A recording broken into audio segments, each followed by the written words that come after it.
गोरखपुर में आयोजित एकता यात्रा में मुख्यमंत्री योगी आदित्यनाथ ने वंदे मातरम का विरोध करने वालों पर तीखा प्रहार किया।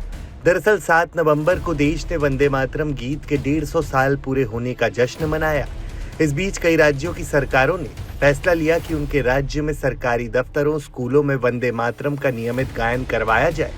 इस दौरान कई सरकारों ने इसे मदरसों के लिए भी अनिवार्य कर दिया। बस इस फैसले पर विवाद खड़ा हो गया। मुस्लिम समुदाय इस फैसले को लेकर नाराज है तो कई शहरों में विरोध प्रदर्शन भी हुए। उत्तर प्रदेश के मुख्यमंत्री योगी आदित्यनाथ ने सोमवार को गोरखपुर में आयोजित एकता यात्रा और सामूहिक वंदे मातरम कार्यक्रम के दौरान कहा कि वंदे मातरम का विरोध करने वाले भारत की एकता और अखंडता का अपमान कर रहे हैं। उन्होंने कहा कि ऐसे लोग वही मानसिकता रखते हैं जिन्होंने देश के बंटवारे का बीज बोया था। वंदे मातरम राष्ट्रीय गीत के प्रति सम्मान का भाव होना चाहिए। अब ये केवल लौह पुरुष सरदार वल्लभ भाई पटेल के साथ ही राष्ट्रगीत वंदे मातरम भी उत्तर प्रदेश के हर विद्यालय में गायन इसका अनिवार्य करेंगे, हर शिक्षण संस्थान में इसका गायन अनिवार्य करवाएंगे, जिससे उत्तर प्रदेश के अंदर हर नागरिक के मन में भारत माता के प्रति, अपनी मातृभूमि के प्रति श्रद्धा और सम्मान का भाव जागरूक हो सके।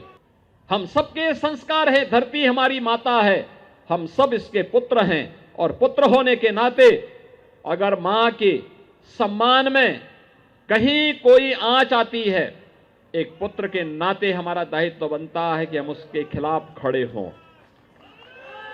लेकिन बहनों और भाइयों, कांग्रेस की यह तुष्टीकरण की नीति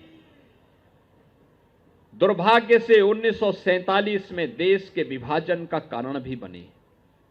ये वही लोग हैं जो लोग लौह पुरुष सरदार वल्लभ भाई पटेल, जो भारत की अखंडता के शिल्पी हैं,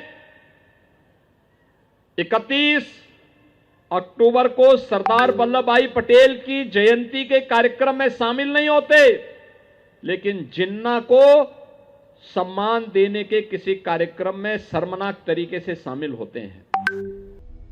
मुख्यमंत्री ने बताया कि वंदे मातरम के विरोध की शुरुआत 1923 में मोहम्मद अली जिन्ना द्वारा कांग्रेस सत्र के दौरान की गई थी।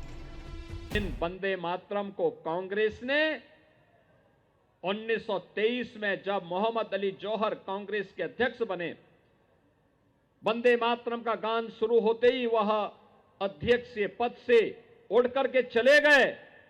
उन्होंने वंदे मातरम गाने से इनकार कर दिया था। बहनों और भाइयों, वंदे मातरम का इस प्रकार का विरोध यही भारत के विभाजन का दुर्भाग्यपूर्ण कारण बना था।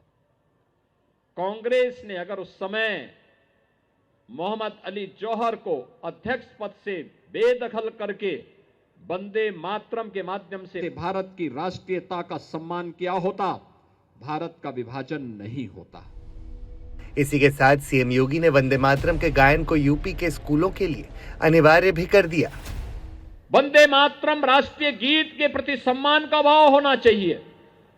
अब ये केवल लौह पुरुष सरदार वल्लभ भाई पटेल के साथ ही राष्ट्रगीत वंदे मातरम भी उत्तर प्रदेश के हर विद्यालय में गायन इसका अनिवार्य करेंगे, हर शिक्षण संस्थान में इसका गायन अनिवार्य करवाएंगे, जिससे उत्तर प्रदेश के अंदर हर नागरिक के मन में भारत माता के प्रति, अपनी मातृभूमि के प्रति श्रद्धा और सम्मान का भाव जागरूक हो सके।